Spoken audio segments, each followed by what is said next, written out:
नमस्ते दोस्तों, स्वागत है आपका हमारे चैनल मेलोफी बुक पर। आज हम बात करने वाले हैं एक ऐसी किताब के बारे में जो हमें सिखाती है कि हमारा सबसे बड़ा दुश्मन कोई और नहीं बल्कि हमारा अपना अहंकार हो सकता है। यह किताब है ईगो इज द एनिमी, जिसे रेयान हॉलिडे ने लिखा है। यह किताब हमें बताती है कि कैसे हमारा अहंकार यानी हमारा ईगो हमारी सक्सेस, रिलेशनशिप्स और जिंदगी के हर पहलू में रुकावट बन सकता है और इसे कंट्रोल करके हम सच्ची सक्सेस और संतुष्टि हासिल कर सकते हैं। आज के इस वीडियो में हम इस किताब के सभी मुख्य कॉन्सेप्ट्स को एक कहानी के जरिए समझेंगे जो आपको प्रेरित करेगी और आपको अपने ईगो को कंट्रोल करने का रास्ता दिखाएगी। तो अपना नोटपैड या फोन तैयार रखें, क्योंकि यह एक ऐसा सफर है जो आपकी जिंदगी को एक नई गहराई और क्लैरिटी दे सकता है। चलिए शुरू करते हैं। मिलिए राहुल से। आप मिलिए एक लड़के राहुल से। राहुल एक मिडिल क्लास फैमिली से है, पुणे में रहता है और एक मार्केटिंग फर्म में सीनियर एग्जीक्यूटिव की जॉब करता है। राहुल बहुत टैलेंटेड था, उसके पास क्रिएटिव आइडियाज थे और वो अपने काम में हमेशा टॉप परफॉर्मर रहा। लेकिन उसका एक प्रॉब्लम था, उसे अपनी सक्सेस पर बहुत घमंड था। वो मानता था कि वो हमेशा सही होता है और दूसरों की सलाह सुनने में उसे इंटरेस्ट नहीं था। इस घमंड की वजह से वो अक्सर अपनी टीम से बहस करता, अपने बॉस के साथ क्लैश करता और कई बार अपने आइडियाज को इतना डिफेंड करता कि सही मौके गंवा देता। राहुल की बहन हमेशा कहती थी, राहुल थोड़ा शांत हो जाओ, हर बार सही होने की जिद मत करो। लेकिन राहुल को लगता था कि वो सब कुछ जानता है। एक दिन उसकी मुलाकात अपने पुराने कॉलेज प्रोफेसर डॉ वर्मा से हुई। डॉ वर्मा एक रिटायर्ड बिजनेस स्ट्रैटेजिस्ट थे, जिन्हें लोग उनके शांत स्वभाव और गहरी समझ के लिए जानते थे। वो हमेशा अपने स्टूडेंट्स को सक्सेस के साथ साथ विनम्रता का पाठ पढ़ाते थे। राहुल ने उनसे अपनी परेशानी शेयर की।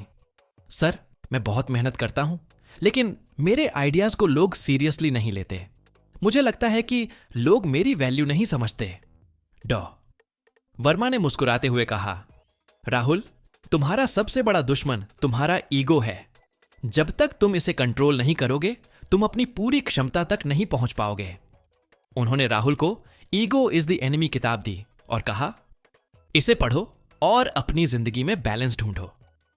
यहीं से शुरू होती है राहुल की जर्नी और आज हम उसके साथ चलेंगे, इस किताब के सभी लेसन्स को समझते हुए। सेक्शन 1, ईगो क्या है और यह क्यों दुश्मन है। रेयान हॉलिडे कहते हैं कि ईगो वह अहंकार है जो हमें यह सोचने पर मजबूर करता है कि हम दूसरों से बेहतर हैं, हमें सब कुछ पता है और हमें किसी की जरूरत नहीं। ईगो हमारी सक्सेस के तीनों स्टेजेस, आकांक्षा, सक्सेस और फेल्योर में हमें नुकसान पहुंचाता है। राहुल ने गौर किया कि उसका ईगो उसे हर जगह परेशान कर रहा था। जब वो अपने करियर में स्ट्रगल कर रहा था तो उसका ईगो उसे दूसरों से मदद मांगने से रोकता था। जब वो सक्सेसफुल हुआ तो उसका ईगो उसे घमंडी बना देता था और जब वो फेल होता था तो उसका ईगो उसे अपनी गलतियों को स्वीकार करने से रोकता था। डॉ वर्मा ने कहा, राहुल, ईगो तुम्हें यह सोचने पर मजबूर करता है कि तुम्हारा रास्ता ही सही है। इसे कंट्रोल करने के लिए विनम्रता और ओपननेस चाहिए। राहुल ने अपने ईगो को पहचानना शुरू किया और हर बार जब वो खुद को डिफेंड करने की जिद करता तो रुक कर सोचता कि क्या वो वाकई सही है। सेक्शन 2, आकांक्षा के द्वार में ईगो हॉलिडे बताते हैं कि जब हम अपने करियर या जिंदगी में कुछ बड़ा हासिल करने की कोशिश करते हैं तो ईगो हमें गलत रास्ते पर ले जा सकता है। यह हमें शॉर्टकट्स लेने, दूसरों की सलाह इग्नोर करने या अपनी लिमिट्स को न मानने के लिए प्रेरित करता है। राहुल को याद आया कि जब वो अपने करियर की शुरुआत में था तो उसने अपने सीनियर्स की सलाह को इग्नोर किया था, क्योंकि उसे लगता था कि वो उनसे बेहतर जानता है। इस वजह से उसने कई गलतियां की। डॉ वर्मा ने कहा, राहुल, आकांक्षा के द्वार में विनम्र रहो और सीखने के लिए हमेशा तैयार रहो। राहुल ने अपनी अप्रोच बदली। उसने अपने सीनियर्स और सहकर्मियों से सलाह लेना शुरू किया। उसने एक मेंटरशिप प्रोग्राम ज्वाइन किया जहां वो इंडस्ट्री के एक्सपर्ट्स से सीख सकता था। इसने उसे अपने गोल्स की ओर तेजी से बढ़ने में मदद की। सेक्शन 3, सक्सेस के दौर में ईगो। जब हम सक्सेस हासिल करते हैं तो ईगो हमें घमंडी बना सकता है। हॉलिडे कहते हैं कि सक्सेस में ईगो हमें यह सोचने पर मजबूर करता है कि हम अजेय हैं और हमें किसी की जरूरत नहीं। राहुल को अपनी सक्सेस पर बहुत घमंड था। जब उसे एक बड़ा मार्केटिंग कैंपेन लीड करने का मौका मिला तो उसने अपनी टीम की सलाह को नजरअंदाज किया और सिर्फ अपने आइडियाज पर जोर दिया। नतीजा, कैंपेन फ्लॉप रहा। डॉ वर्मा ने कहा, राहुल, सक्सेस तुम्हें अंधा नहीं करना चाहिए। अपनी सक्सेस को दूसरों के साथ शेयर करो। राहुल ने अपनी अगली प्रोजेक्ट में अपनी टीम को शामिल किया। उसने उनके आइडियाज को सुना और क्रेडिट शेयर किया। इस बार कैंपेन सुपर सक्सेसफुल रहा और उसकी टीम ने उसे और रिस्पेक्ट देना शुरू किया। सेक्शन शोर फेल्योर के दौर में ईगो हॉलिडे बताते हैं कि जब हम फेल होते हैं तो ईगो हमें अपनी गलतियों को स्वीकार करने से रोकता है। यह हमें दूसरों को ब्लेम करने या बहाने बनाने के लिए प्रेरित करता है।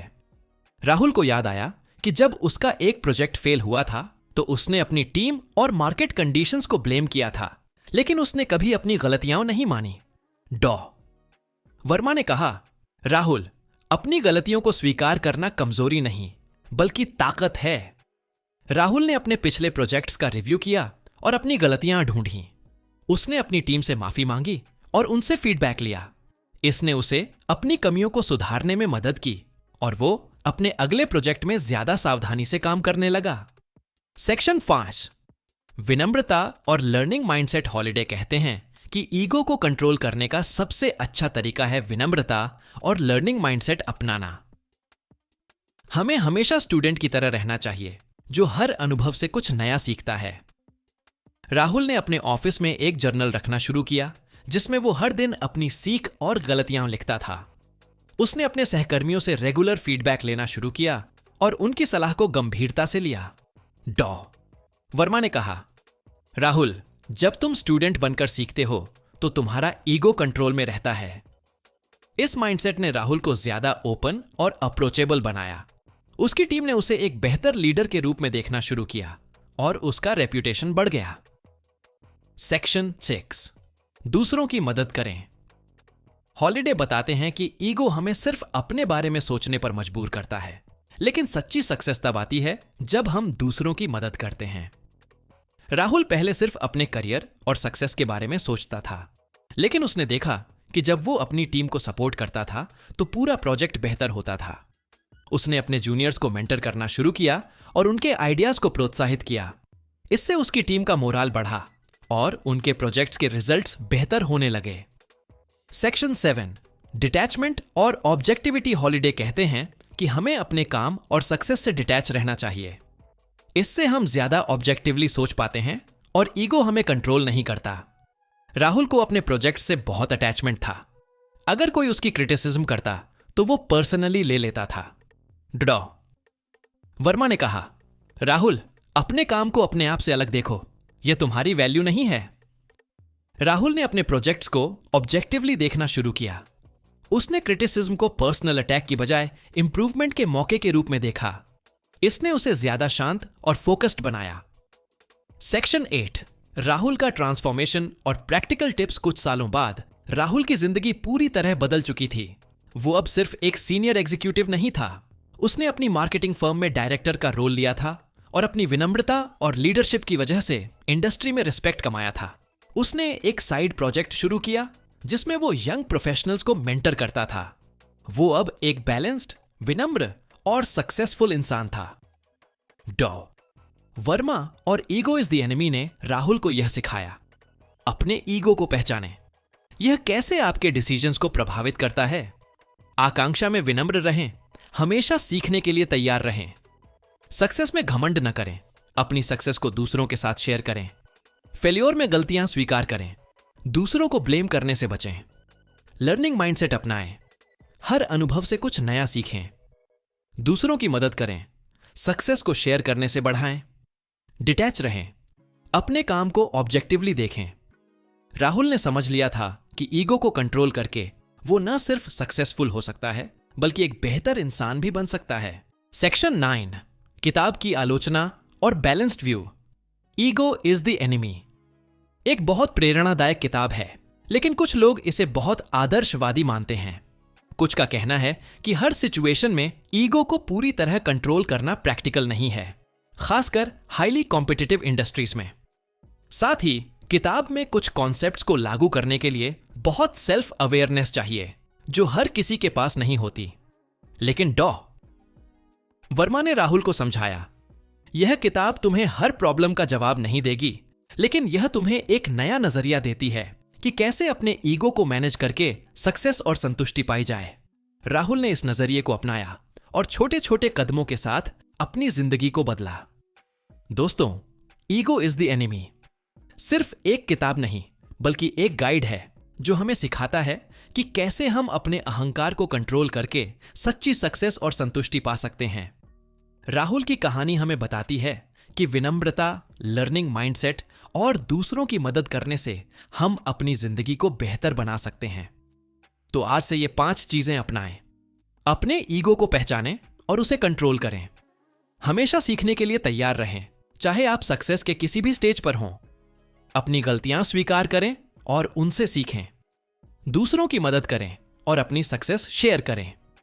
अपने काम को ऑब्जेक्टिवली देखें और डिटैच रहे।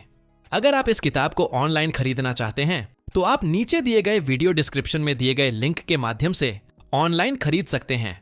और इसी तरह के वीडियो को देखने के लिए इस चैनल को सब्सक्राइब करना ना भूलें। अगर आपको यह समरी पसंद आई तो लाइक बटन दबाएं, चैनल को सब्सक्राइब करें और बेल आइकन प्रेस करें ताकि आपको ऐसी ही और बुक समरीज मिलती रहे। कमेंट में बताएं कि आपने ईगो इज द एनिमी से क्या सीखा, या कोई और किताब जिसकी समरी आप चाहते हैं। मिलते हैं अगले वीडियो में। तब तक अपना ख्याल रखें और अपने ईगो को कंट्रोल करने के लिए एक छोटा सा कदम उठाएं। नमस्ते।